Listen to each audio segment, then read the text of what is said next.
My name is Dale Ekemas. I have been at GCC for 6 years now. Came here from Kalamazoo, and once we got in the area, after about 6 months and finding churches, we found GCC, which has been great.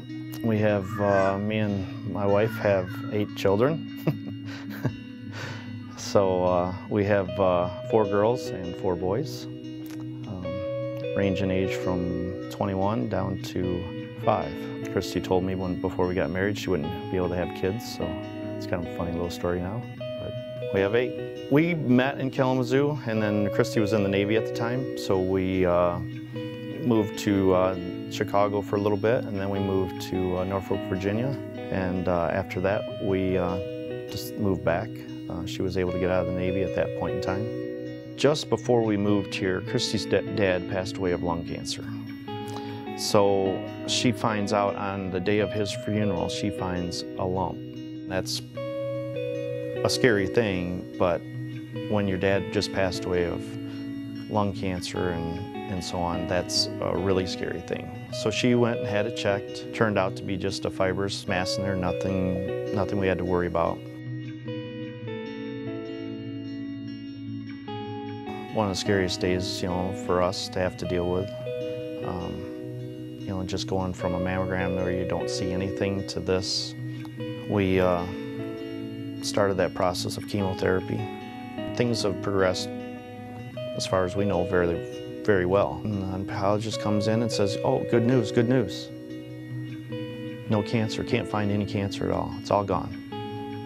Seemed to be fine. She had some, a slight headache when we went home, and that's not uncommon for her. She had a history of migraines.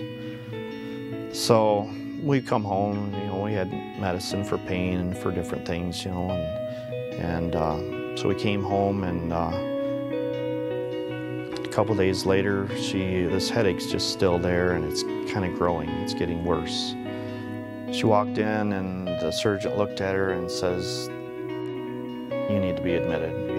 We need to go right over to the hospital. There's something wrong."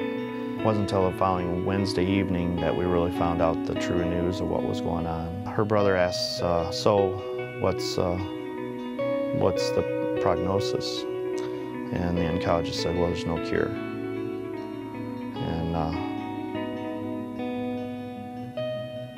And then he asked the next question, "Well, how long?" And he said 3 to 8 weeks if we do nothing. All these things are starting to add up in my head. I'm just thinking all these things through as I'm just sitting there. I didn't say a word. I didn't say anything that whole time. So now I've got to figure out how to tell 8 children that their mom's not going to be here. And that was hard. That was probably harder than sitting there hearing it. So on September 9th of 2010, that's when 9 o'clock in the morning, Christy took her last breath.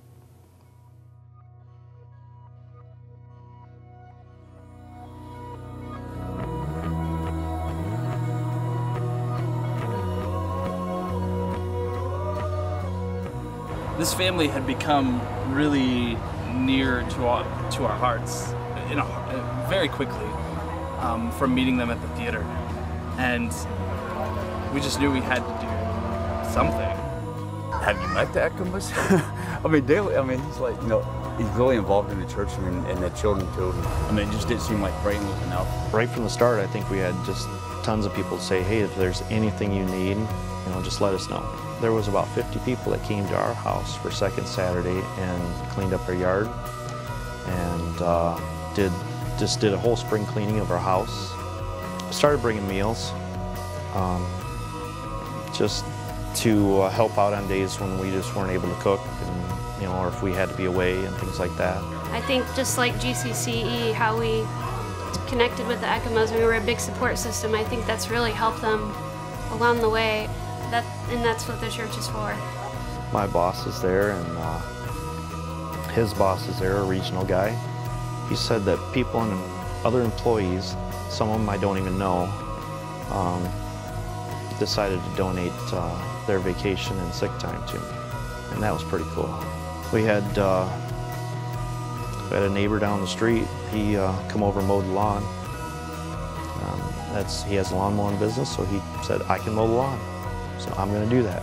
I started coming over several days a week and working with the kids to try to keep them going in their schoolwork. And because of that, Joel and I were here several nights a week and